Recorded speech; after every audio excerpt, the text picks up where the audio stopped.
Hello everybody, so we are dealing with the first problem of JEE Advanced 2025 paper 1 and it is a wonderful problem based on SHM. The center of a disk of radius small r and mass m is attached to a spring of spring constant k inside a ring of radius capital R where r is greater than small r as shown in the figure. The other end of the spring is attached to the periphery of the ring. Both the ring and the disk are in the same vertical plane. The disk can only roll along the inside periphery of the ring without slipping. The spring can only be stretched or compressed along the periphery of the ring following the Hooke's law. In equilibrium, the disk is at the bottom of the ring. Assuming a small displacement of the disk, the time period of the oscillation of the center of mass of the disk is written as t equals 2 pi by omega. Then we need to determine the correct expression for omega. So let us get started with this problem. So the first few things that we need to do is that I need to redraw the configuration which we are considering here. So I am considering that this is displaced by a certain quantity and this displacement is obviously very small. It is looking visibly large but it is very small. So we are considering this theta angle. And over here this is capital R, so this center to center distance is R minus R. So this is one thing which must be kept in mind, that this center to center distance is R minus R. So this is also R minus R that we will have, ranging from this point to the center of the disk which we are talking. R minus R. So if this angle is theta, then we can say that as this disk is raised up, the center of the mass is raised higher and it will contribute to gravitational potential energy. So this will be R minus R cos theta, and we can say that the height through which the center of mass of the disk rises is equal to R minus R minus of R minus R cos theta. So if we will take R minus R common, then we can write it as R minus R1 minus cos theta, and it must be kept in mind that theta is small. Okay, so apart from this, this followed a path like this and it reached this point. So it reached this point, and over here we are considering that the spring can only be compressed or stretched along the periphery of the ring, and hence we are considering that this is the elongation produced in the spring which was initially in the natural configuration, and hence a force is going to act because of this elongation, and the elongation x and angle theta can be related to each other as angle equals arc length upon radius, that is R minus R, and from here we can write that x is equal to theta R minus R. So either x can be written in terms of theta or theta can be written in terms of x. So we are writing it as theta equal to x upon R minus R. So now at this point, if we identify the forces which is going to act on this disk, so a force or the component of gravitational force in this direction, a spring force in this direction, and if we talk in terms of the total energy stored, so we are trying to talk in terms of total energy configuration, and we are saying that the total energy of the system is constant and hence conserved.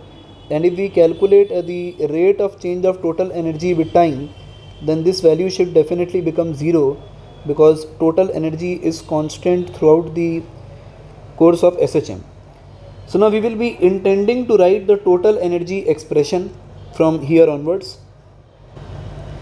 So over here, if we write the expression for total energy of this particular disk, so the energy is first of all associated with the spring, which we write as half kx square. Now followed by this half kx square, due to an instant of time it will have a gravitational potential energy which is equal to mgh. Then apart from this, it will have translational kinetic energy half mv square, and along with this it will also have half I omega square. So these are the terms which is associated whenever we are trying to write the total energy associated with this particular disk. Now if we substitute the value one after the another, so we can say that this is half k, and x square can be deduced from here, that x equal to theta r minus r. So this will become r minus r squared theta squared plus mgh. So over here h, so we are writing h as r minus r 1 minus cos theta plus half mv square. There will be no change in this expression, half mv square will remain the way it is, and then we have half I omega square. So for disk, the moment of inertia is mr square by 2, and then followed by this we have omega square term, so omega square. So this is how we are going to address this entire equation. So now over here the next thing which we are going to approach with is the substitution in terms of this, and now we are saying that total energy is constant, so derivative of total energy must be 0 with respect to time. So over here one more important thing which we will be using is that theta is small. So let us do one more calculation here. For theta small, we can write 1 minus cos theta, or technically cos theta can be written as 1 minus theta square by 2. So 1 minus theta square by 2,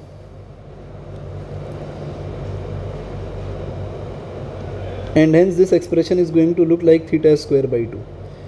So for a small angle we are using 1 minus cos theta is roughly theta square by 2, and now this expression of total energy is looking like half k r minus r squared theta squared plus mg r minus r theta square by 2 plus half m v square plus half mr square by 2 omega square.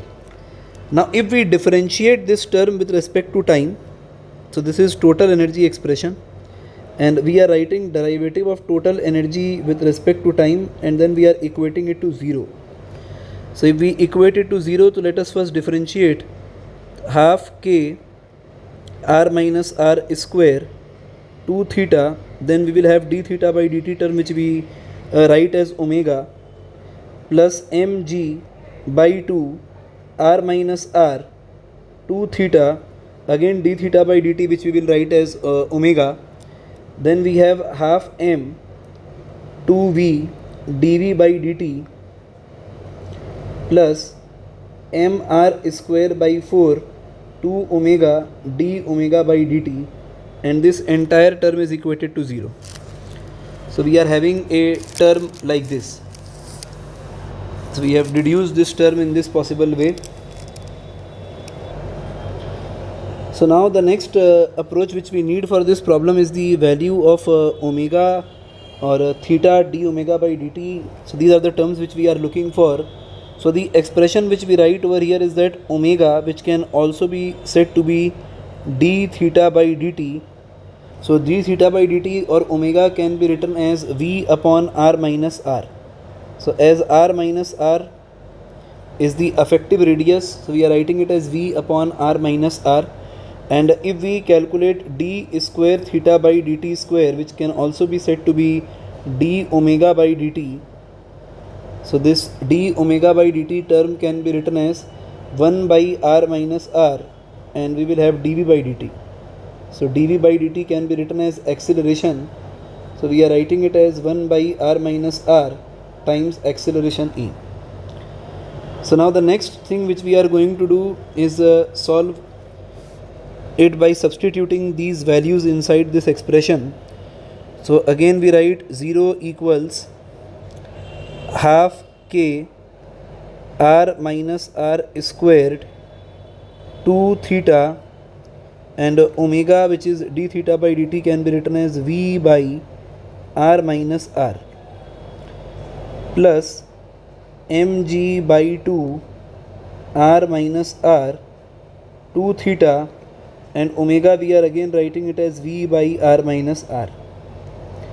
Okay, followed by this we have half m 2v dv by dt we write as a, plus mr square by 4 2 omega, and d omega by dt we are writing it as 1 by r minus r times a. So this is the expression. However ugly it may look, but this is the problem which we are solving. Perhaps one of the most mind-boggling problem which we are solving today. So now next, let us equate the aspects to 0. So once we start equating the aspects to 0 and start aligning the term here, we can say half can be taken common at every point of the equation. Half, half, half, and 1 half from here will be left with 2 here. So 2, and I am writing it as a half, so I am removing all the half. And then we have a term of velocity associated at each point. Omega can be written as v by r minus r. So if we write omega over here as v by r minus r, so v upon r minus r squared, so we can chalk out v, v, v and v from this expression. So all the v are cancelled out. So now if we write this expression which we have, so r minus r, r minus r, r minus r, r minus r is also removed.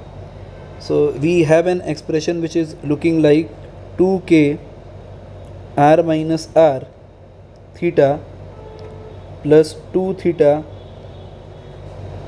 mg plus 2 ma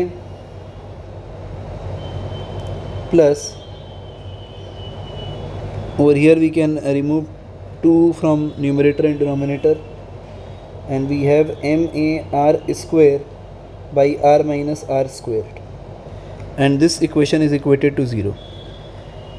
So now once again we need to substitute theta in terms of x. So if we write theta in terms of x, which we had initially, that theta can be written as x by r minus r. So theta is written as x by r minus r. So 2k r minus r x by r minus r plus twice of x by r minus r mg, and once we are equating this to 0, so we are writing it as equal to minus of a 2m plus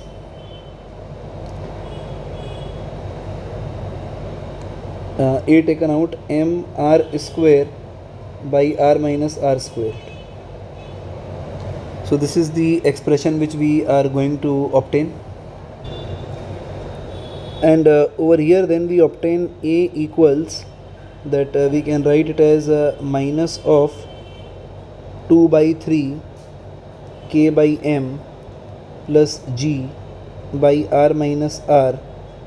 So we are writing it as root under squared x, and over here we can say that omega which we are looking for is 2 by 3 times of k by m plus g by r minus r root under.